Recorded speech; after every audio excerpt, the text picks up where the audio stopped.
Welcome to Distillations. I'm Alexis Pedrick, and this is Innate, How Science Invented the Myth of Race.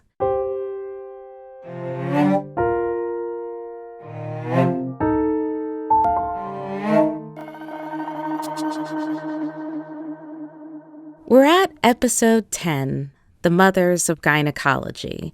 And before we start, a content warning for our listeners.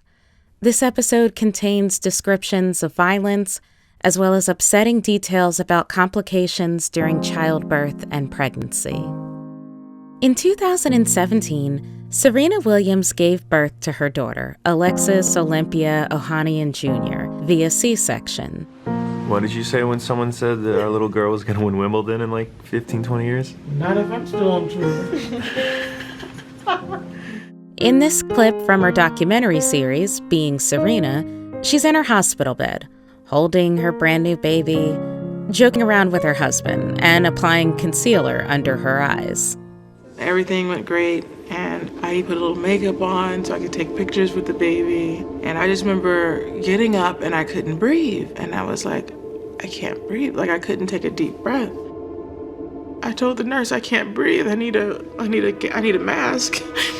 So I put the oxygen mask on, and I started coughing because I couldn't breathe.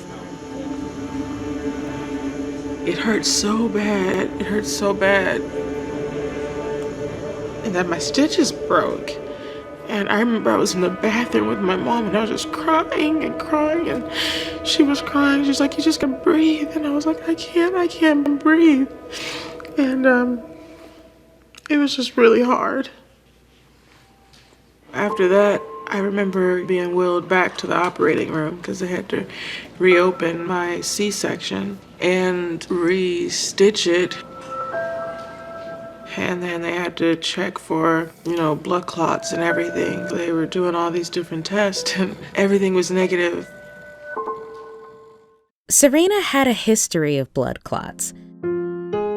She'd previously suffered a pulmonary embolism, a blood clot that blocks the blood flow to an artery in the lung. It usually starts in a vein in the leg, and it can be fatal. When she found herself struggling to breathe, she was sure she had another one, so she told a nurse. And that nurse dismissed her, saying she must be confused from all of the pain medication. But Serena knew something was wrong. Doctors did run an ultrasound on her leg, but it showed nothing. I'm like, listen, I need you to run a CAT scan with dye because I have a pulmonary embolism in my lungs. I know it. I've had this before. I know my body. They ran the CAT scan, and sure enough, there it was, a pulmonary embolism. Every day I was in the operating room for something different. It was one thing after another, and eventually I got another blood clot in my leg. So the decision was going in for a third surgery where they put a filter in me that blocks blood clots from being able to get up to my heart. I was so healthy. My pregnancy was so easy. Like I didn't have any problems, but unfortunately, once I had the C-section, everything from there was pretty much a nightmare. Nightmare is actually a good word, because the maternal mortality rate in the United States is abysmal. Not only that, over the past 5 years, it's been getting worse. For the purposes of this story, we're going to be using the word women, but we want to make sure we state here that we're really talking about all pregnancy-capable people. Between 800 and 900 women die from pregnancy-related complications each year. And there are huge racial disparities. Black women are 3 times more likely to die than white women. And yes, that experience extends to celebrities. Serena Williams told her harrowing birth story in Vogue magazine in 2018. Later that year, Beyoncé shared her own traumatic experience giving birth to her twins. Here's Monica McLemore, a professor of nursing and public health and self-described anti-racist birth equity scholar. She tells the story of these two superstars often. But when you think about Serena Williams and what happened to her and Beyonce, I always like to remind people of a couple of things. Number one, they both lived. They both survived their pregnancies. Survived and thrived. Serena competed in the French Open just 9 months postpartum, and Beyonce headlined Coachella less than a year after her twins were born. They were two of the lucky ones, but they're also part of another statistic. And they are what we call near misses. So again, if the deaths are between 800 and 900 every year because of pregnancy complications, we estimate that there are 50,000 near misses. And that's an underestimate. And those are the pieces that we also need to be talking about as well, because in my opinion, we've seen that those are the areas where we could intervene, had we intervened sooner, that we might have mitigated some of those traumatic birth experiences. Experts think about half of these fatalities and near misses are preventable. When we started working on this episode, that statistic about Black women being 3 times more likely to die came up a lot. And then our senior producer, Mariel Carr, came across a new book by an obstetrician named Monique Rainford. It was called Pregnant While Black: Advancing Justice for Maternal Health in America. And she phrased that statistic a little bit differently. It wasn't just Black women are 3 times more likely to die. It was, quote, if she is described as Black, she's 3 times more likely to die from her pregnancy than if she is described as white. That was definitely intentional. Monique wanted to be clear. There is nothing innately wrong or flawed or different about Black women's bodies. The genetic differences within races are actually greater than between races. And a person who may look Black and be described as Black may have more genetic similarities to someone who looks white and described as white than they do to someone else who also looks Black and is described as Black. The problem isn't race, it's racism. But what does that mean? Are we talking about individual doctors who are overtly racist and mistreat their patients? No, though clearly that does exist. What we're talking about are the things that fall between systemic racism, the policies and structures throughout society that harm people of color, and implicit bias, kind of unintentional but still harmful kind of discrimination and judgment. So that's where we're going to take you for this last episode, into the causes of this harrowing statistic. And to do that, we're going to introduce you to 8 women, 2 of whom you've already met, who have been working on this problem for a long time. They're going to help us understand how we got here, why it's so complicated, and what we can do about it for the future. Chapter 1: The History of Gynecology. History's not just what we do, it's also a good place to start. The field of gynecology has a pretty well-known history, but we wanted to think about it in terms of this specific issue. So, we went to historian of medicine Deidre Cooper Owens. She's the author of Medical Bondage: Race, Gender, and the Origins of American Gynecology. The development of American gynecology had deep linkages to the institution of American slavery, but so much was happening in the slaveholding South, largely because of access to enslaved people's bodies. Her book covers a man named James Marion Sims, who's often called the father of American gynecology. He also invented the speculum, something half of our adult population is still intimately familiar with today. Now, these accomplishments have improved the health of countless people, no doubt, but they relied on exploiting and abusing the bodies of enslaved women who did not and could not give their consent. And before you go thinking we're going to chalk this whole issue up to a lone bad guy, we're not. I mean, if you've been listening to this whole season, you know that Sims wasn't uniquely evil. He is just representative of a structure that had already been in place. It was the nature of 19th century medicine. They're robbing the graves of paupers and criminals and enslaved people. In the South, you have this almost 4 million person patient population or possible patient population. In a small hospital on his property near Montgomery, Alabama, Sims spent 5 years performing experimental surgeries on enslaved women who he leased from their captors. They have no real autonomy. They don't have ownership over their bodies. So what the doctors are really doing, they're asking the owners, hey, can I remove Betsy or whomever from the farm or the plantation so that I can bring her to my hospital or my office to fix her? We know the names of at least 3 of them: Anarcha, Betsy, and Lucy, though there were about 9 more unnamed women. Sims performed 30 surgeries on Anarcha alone. The field of gynecology was dependent on slavery, and slavery was dependent on medical science. Doctors in the South were indispensable to the institution of it, especially during the mid-1800s, when the international slave trade had been abolished. Black women's bodies are the vessels that perpetuate U.S.-based slavery. Medicine becomes a part of that when you start to have the professional growth of slavery. So sometimes my students are really shocked when they find that there were slave management journals. Most of the questions that came in, and many of the articles written in these plantation management journals, were about how to keep enslaved people healthy, but more importantly, how do I ensure that my enslaved woman has a healthy and successful birth? It takes up so much space in those journals. So this is the world that Sims is working in. One where the myth that Black bodies were innately different from white bodies was pointed to as justification for enslaving human beings and used as an excuse to experiment on them because of a belief in what Deidre Cooper Owens calls the medical superbody. Here's how she explains the concept. These bodies were exceptionally strong physically.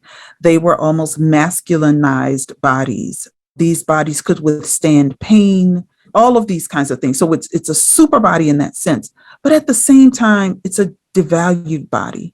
This idea that Black people don't experience pain has come up a lot this season. It showed up in Episode 2 when historian of medicine Rana Hogarth described how founding father Benjamin Rush pushed the theory that Black skin pigmentation resulted from leprosy. Yes, this was an article back in 1799. There's this sort of arresting passage by Rush, actually, where he talks about Black people being insensible to pain, right? That they don't seem to suffer as much. And even Rush didn't invent this idea. He was just repeating what another doctor in Jamaica had observed. That doctor wrote, quote, "They bear surgical operations much better than white people, and what would be a cause of insupportable pain to a white man, a Negro would almost disregard. I have amputated the legs of many Negroes who have held the upper part of the limb themselves," unquote. It's horrifying. And as the scientific literature proves, it was a myth with staying power. Fast forward to James Marion Sims performing his experimental surgeries, and it's not surprising that he writes of patients withstanding abnormal amounts of pain, not seeming bothered, etc. But here's the catch. It was obviously not true. Deidre Cooper Owens found that fact hiding in Sims's own records. She uncovered the real experience of the women between the lines. So there might be a sentence or two that talks about how this patient resisted, and they had to be further restrained so that the surgery could go on. And I'm saying, wait, if there was a medical and scientific belief that Black people didn't experience pain, why restrain them? And so the words say one thing, but the practice says something entirely different. So they're restraining Black patients just as they do white patients, right? They are trying the same surgical methods on Black patients as they do white patients.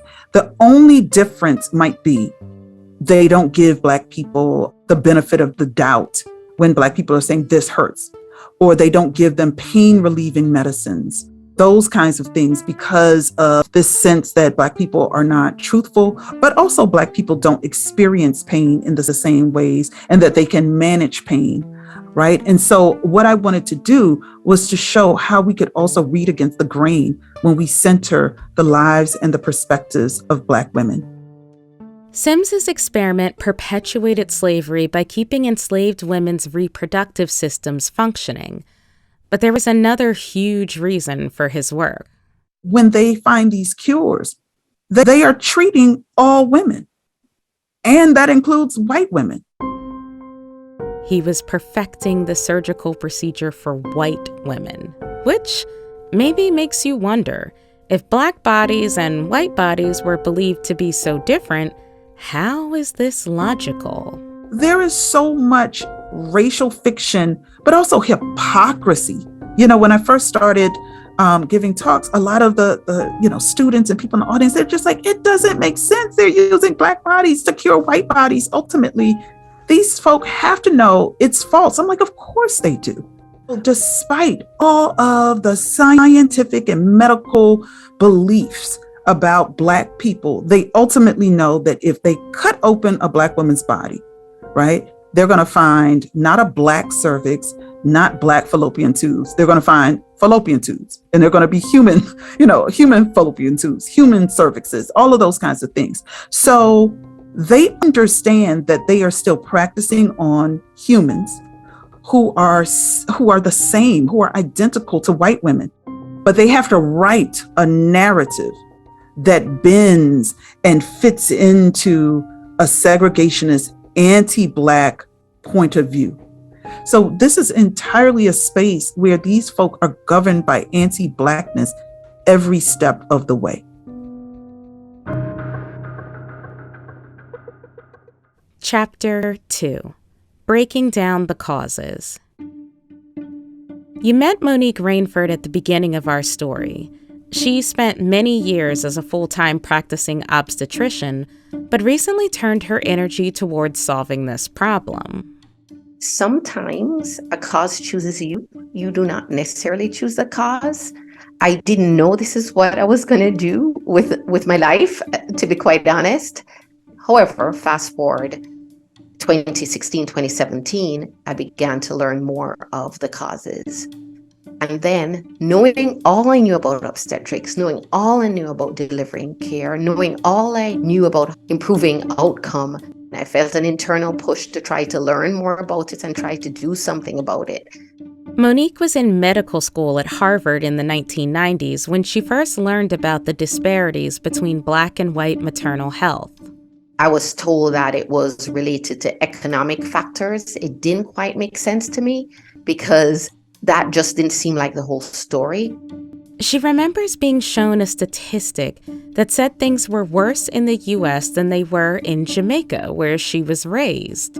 And I knew instantly that it couldn't just be about economics because Jamaica is a developing country. And if it's about poverty, it could not be that in a developing country, it would be better if it were only based on poverty alone. Monique was right. It's not just about socioeconomic status. Serena Williams and Beyonce make that point clear.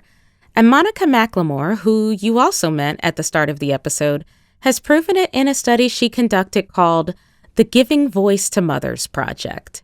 It surveyed more than 3,200 people in all 50 states.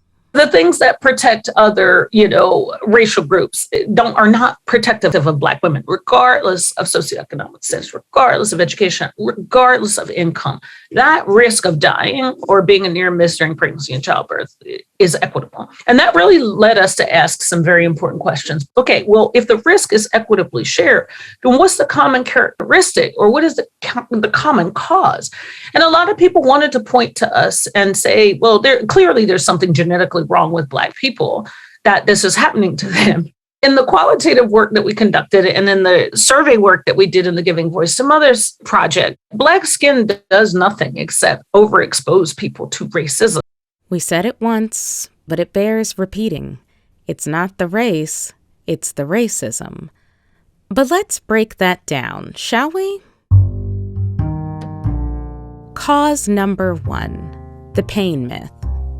Confession. We didn't just start with Sims and the history of gynecology to give you context. We also wanted to establish a timeline so that when we give you this next date, you can count backwards past Sims, past Benjamin Rush, and the decades and decades of medical literature before Rush to see how long this myth has endured. Are you ready? 2016. That's right. Racial myths baked into the system hundreds of years ago still impact healthcare today, and that year isn't arbitrary, it's the date of an actual study. Here is Kelly Hoffman, the behavioral scientist who led it. Racial disparities in health and healthcare have been pervasive for a very long time. And in the area of pain management, they're particularly stark. So Black patients are systematically undertreated for pain relative to white patients. Kelly Hoffman and her co-authors wanted to drill down and figure out why this was. Like the racial disparities in maternal deaths, access to healthcare has been pointed to as one explanation. But this study focused on something else. This idea that people don't recognize the pain of Black patients and therefore they don't treat it.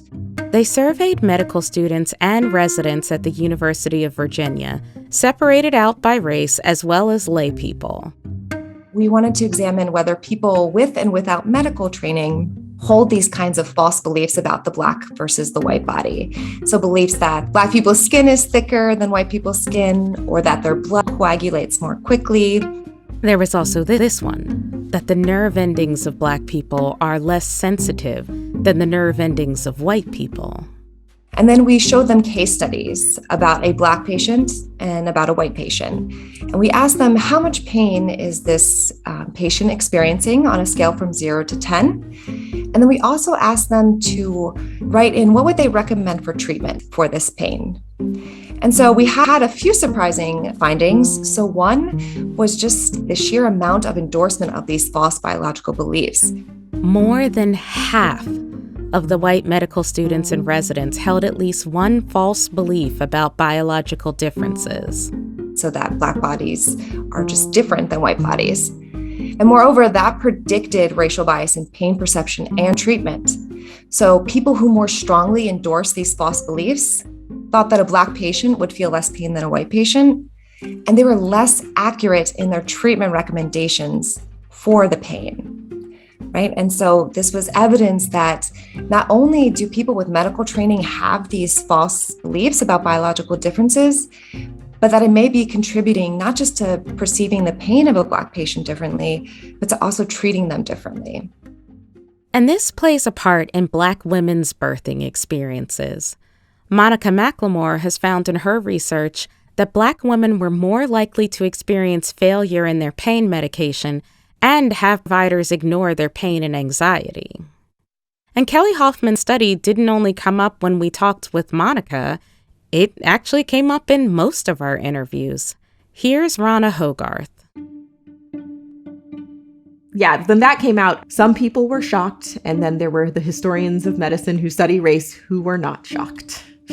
I will say, though, that I don't know that the residents or the folks that were actually surveyed, if they are familiar, like what medical literature they're familiar with, or if this is just sort of hearsay. Like, I tend to think it might be just things they've heard in the ether. Like, I don't know that they have actually read a text or a dermatology book or something that literally is still perpetuating these kinds of ideas.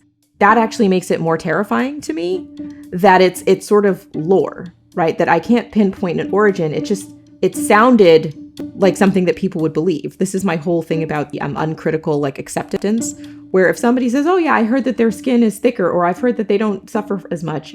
At that moment, it's not the moment to shrug. It's the moment to say, wait, what? Where are you getting that from? Monique Rainford told us that she too was familiar with the study.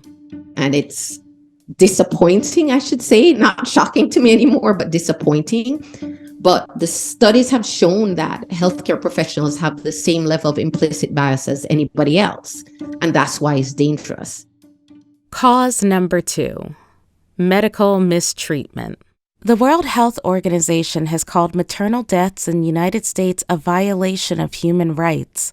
and they point to mistreatment in maternity care as being part of the problem. When Monica McLemore did her survey back in 2019, the study defined mistreatment as being shouted at or scolded by a healthcare provider, healthcare providers ignoring and or refusing requests for help, or failing to respond to requests for help in a reasonable amount of time, violations of physical privacy, healthcare providers threatening to withhold treatment, or forcing people to accept treatment that they didn't want. Keep those definitions in mind. Now, how many people reported mistreatment in her survey? 1 in 6. However, when we go down to race and ethnicity, the statistics got even worse. So when we looked at it for Black and Native Indigenous individuals, they were 4 to 5 times more likely to experience mistreatment. People reported not feeling heard or not being listened to, and they had to ask repeatedly over and over for things like, there's something wrong in my body, I need, pain medication, there's something not right in my legs, so that was the not being listened to, not being heard. If a Black woman says, no, I don't feel comfortable with that person is not treating me well. Oh, they didn't mean that. Oh, don't worry about that. No, that's not really happening. Oh, what you feel. Oh, you didn't really feel. And the people who say that, they don't mean to be harmful, but they don't recognize it, and they can't recognize it sometimes. And that's some of the nuances, I'd like to say, of implicit bias. Sound familiar? Serena Williams had to demand that CT scan. The nurse was dismissive at first. Still, she survived. A woman named Shalon Irving wasn't so lucky. This is Monique Rainford giving a TED Talk in 2018. Shalon is who I would call a superstar. She was a lieutenant commander for the U.S. Public Health Service Commission Corps and an epidemiologist for the Center for Disease Control and Prevention, the CDC. She earned 2 master's degrees and a double PhD. But Shalon also had a dream of becoming a mother. A dream that, despite many odds, came true. And after a risky pregnancy, she had a safe cesarean delivery of a beautiful baby girl, Soleil. A week after she went home, Shalon developed a wound complication. It was missed by the first doctor she saw, but another one caught it and treated it. Still, she kept feeling sick and was seen by doctors 4 times. On 2 of those occasions, her blood pressures were so high that according to the American College of Obstetricians and Gynecologists, they should have been treated with urgent hypertensive therapy. They weren't. On her last attempt to get help, a nurse practitioner sent her home with a prescription for blood pressure medicine and said, "There's nothing we can do. You just have to wait. Give it more time." The only time she got was 5 more hours that evening and 4 days on life support. She was only 36 years old. The autopsy revealed complications of hypertension, a big cause of postpartum deaths. This is her mother, Wanda Irving, in a clip from NPR. She thought they were not paying attention. She did indicate that, yeah, Mom, they never listened to us. If doctors and nurses had listened to Shalon and admitted her to the hospital, she would still be here today. And it makes us think about Serena Williams. What if she wasn't a famous superstar? What if she wasn't known throughout the world for her physical abilities and her knowledge of her own body? Would her medical team have listened to her? Would she have made it? Now imagine how arrogant you have to be. If you are a, multi-million-dollar world-class athlete who makes your living from your own physical conditioning, imagine how arrogant you have to be as a clinical health care provider not to listen to that person. Both Serena Williams and Shalon Irving were successful and educated. They got the care at the best hospitals. People couldn't point to their stories and make up socioeconomic excuses anymore. I think it sort of was a wake-up call to a lot of people when their cases got publicized. This is Arlene Geronimus, a public health researcher we're going to hear from more in a bit. I think that catches the public's attention and really does sort of say, wait a minute, we've been thinking about this too stereotypically and too simply. The flip side of being denied care is getting unwanted care, being coerced into something that wasn't part of your birth plan. And a glaring example of this is also a contributing factor to pregnancy complications and death. Cause number 3, C-sections. While generally speaking, as obstetricians, we think we can deliver you safely with a cesarean section, we are exposing a mother to more risk, and those risks can be fatal. Risks include excessive bleeding at delivery, which potentially requires a hysterectomy. There's also uterine rupture, wound complications and infection, and complications of anesthesia and surgery. And like all other maternal health risks, African American women are worse off. They get more C-sections than white women, even when they have no identifiable risk factors. When we look at the Black Belt South, places like Louisiana, Alabama, Georgia, Black women's bodies are still disproportionately being used by physicians for C-section surgeries. So literally from the 1830s until 2021, these states that have huge Black populations, I'm talking about 30%, 40% plus, their bodies are being used in the same ways that their foremothers were being used in the 19th century. And so that means the 19th century, the 20th century, and we're now in the 21st century. And the stats have not changed very much. I think the longer legacy, if we put the past and the present together, is when we think about the ways that Black women's bodies have been used, and I might say boldly abused in obstetrics and gynecology, is based on some of these older ideas. Something called a VBAC calculator has contributed to some of these excess C-sections. VBAC stands for vaginal birth after cesarean section. And the calculator isn't a physical tool, it's basically a questionnaire.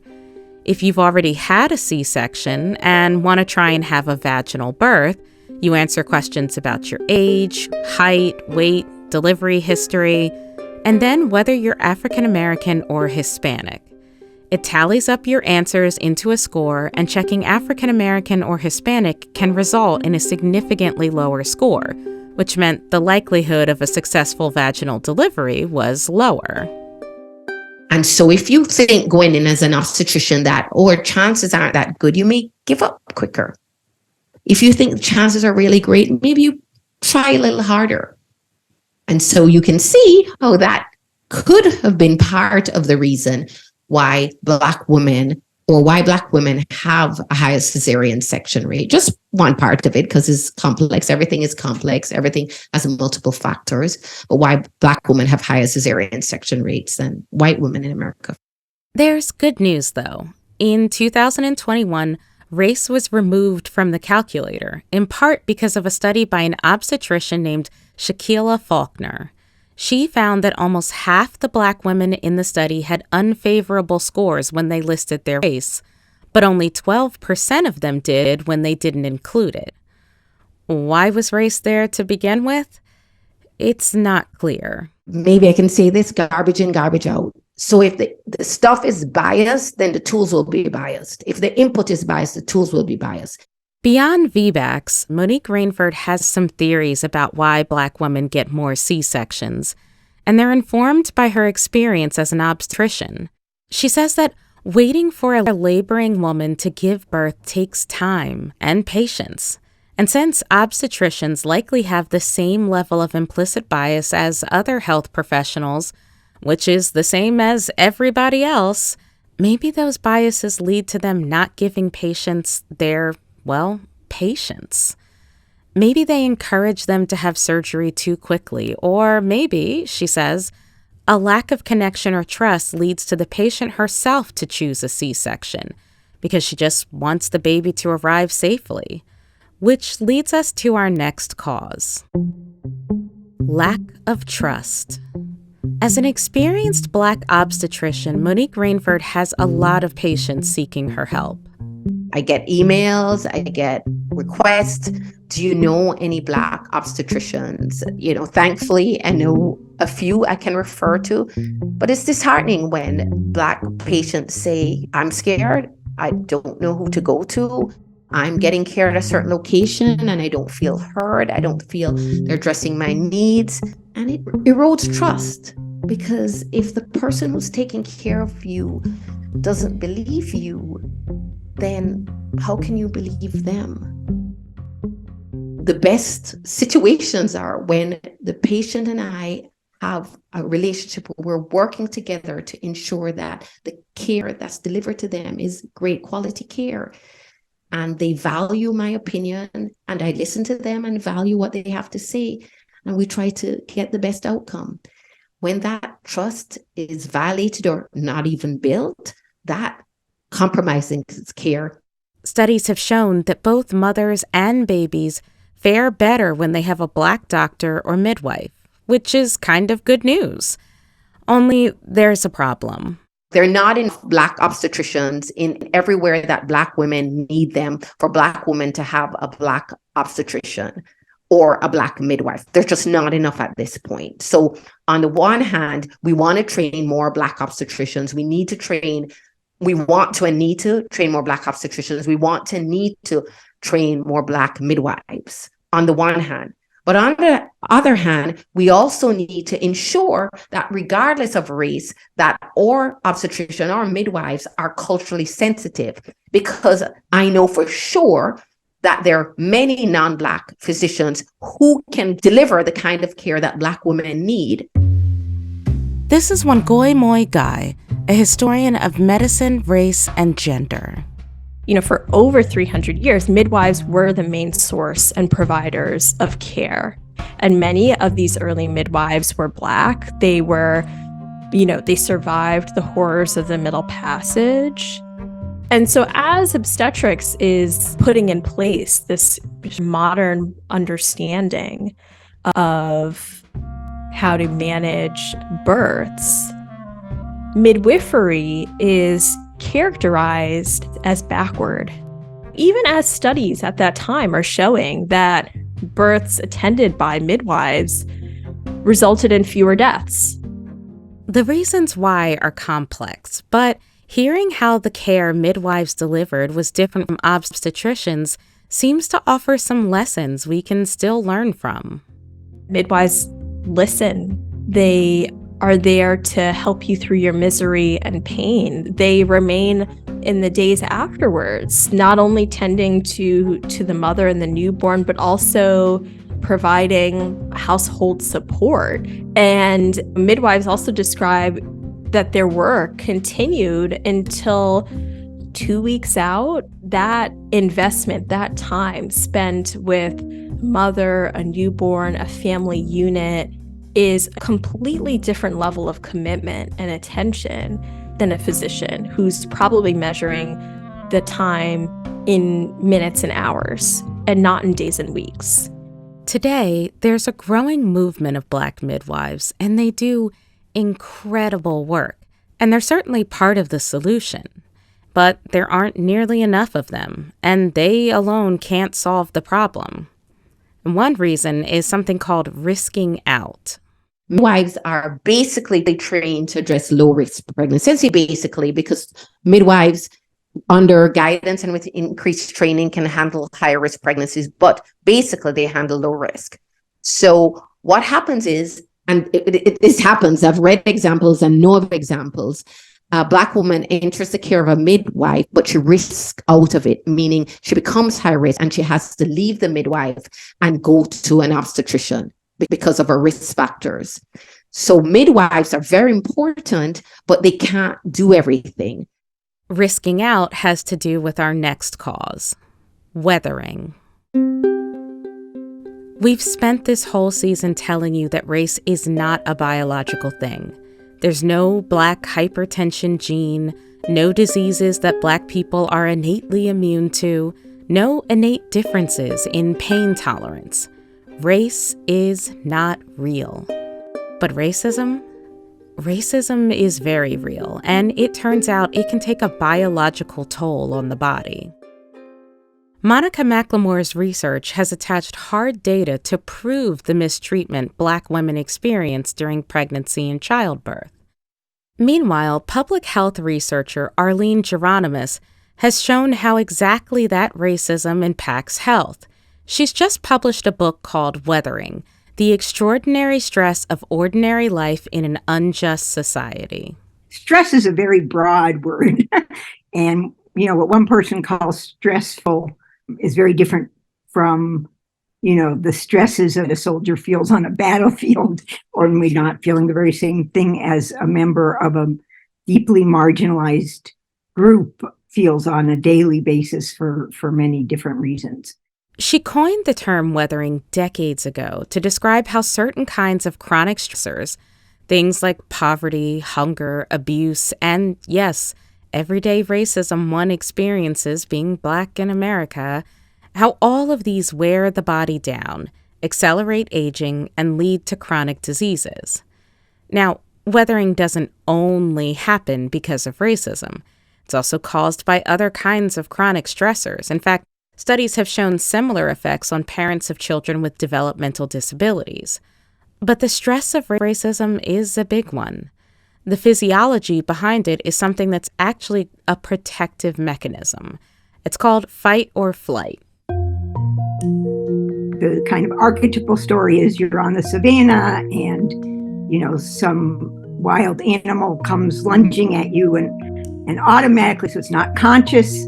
You're scared. So I'm not saying you don't perceive that animal, but you don't consciously set off these physiological reactions, which are aimed to make it more likely for you to be able to survive that attack, either because you flee or you fight successfully, or even if you're mauled to some extent, your immune system has been mobilized, so you may survive even the attack.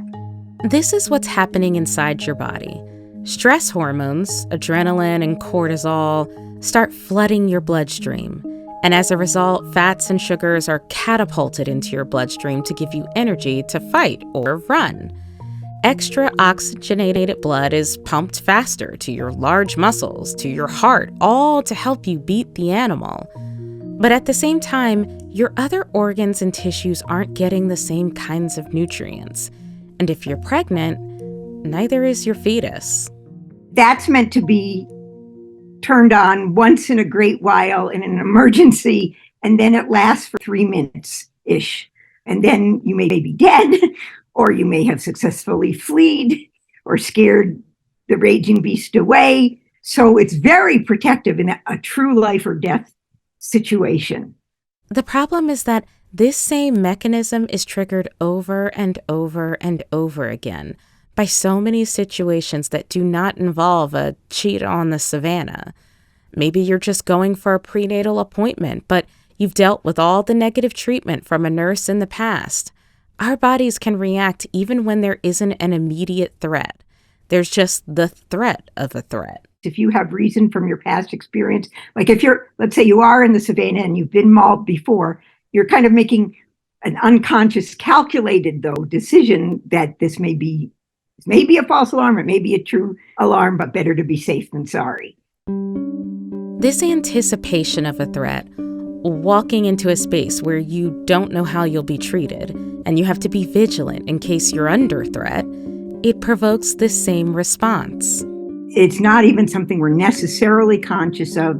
And even if we're conscious of the original stressor that provoked the physiological stress reaction, that reaction can continue well beyond the event. And in our sleep, for instance, if our heart rate is elevated, it can stay elevated while you're sleeping. So it's sort of a chronic activation of this physiological stress response that's specific to being in a deplored or exploited and marginalized group.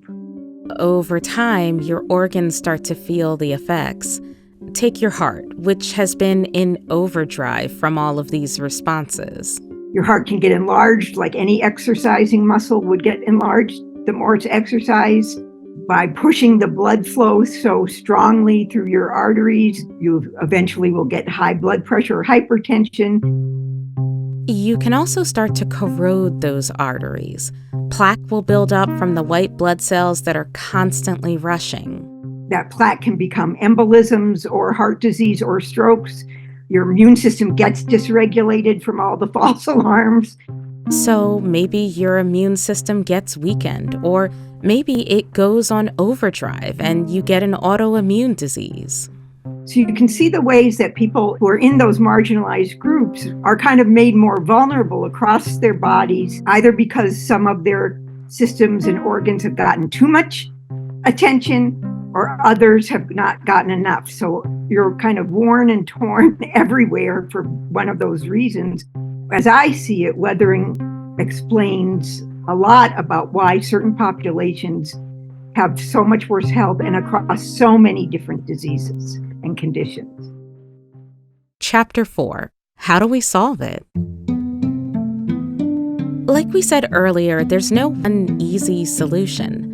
For this story alone, we talked to 3 historians, 2 public health researchers, 1 behavioral scientist, an obstetrician, and a midwife. And we need all of their work. We need everyone to help solve this problem. And it might seem like a tall order, but we're feeling hopeful. Here's the midwife we spoke to.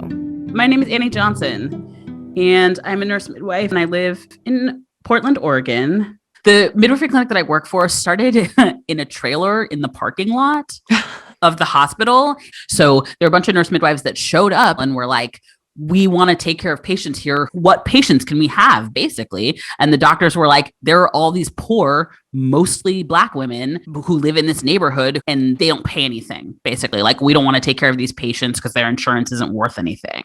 And the midwives were like, great, we want to take care of them. Her clinic, Legacy Medical Center, since moved inside the hospital, but they're still taking care of the same kinds of patients. Annie is African American, and she's experienced all these biases, implicit and not, in her own healthcare. She's only one person, but she believes midwives are a solution to this long legacy of racism. One thing the clinic does is take communication very seriously. We have a practice where you can call and talk to a midwife 24 hours a day, every single day of the year.